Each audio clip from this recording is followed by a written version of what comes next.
Tottenham Hotspur faced a tough challenge, but is there really an easy way to play against Manchester City at the Etihad? Now let's explore the 5 things we learned from the 3-3 result.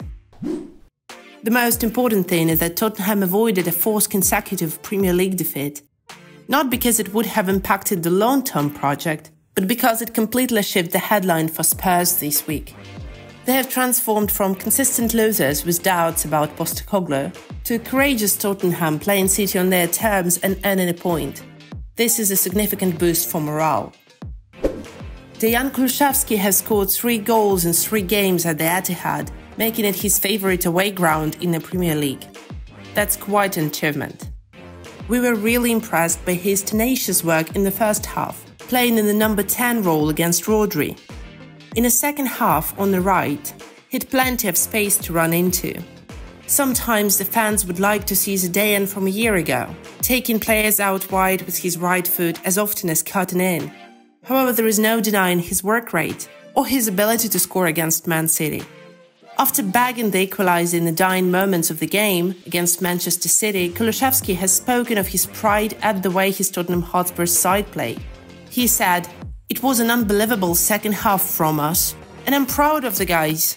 And really we have to play like this all season."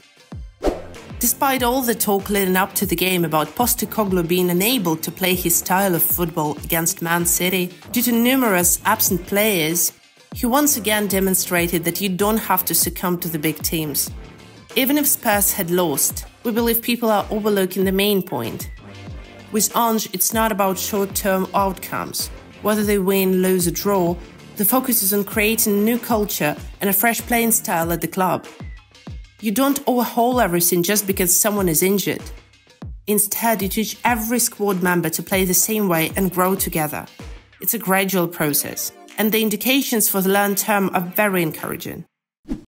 Thanks to that point, Tottenham stay in contentions for a Champions League spot by the end of the season, if England gets a 5th slot.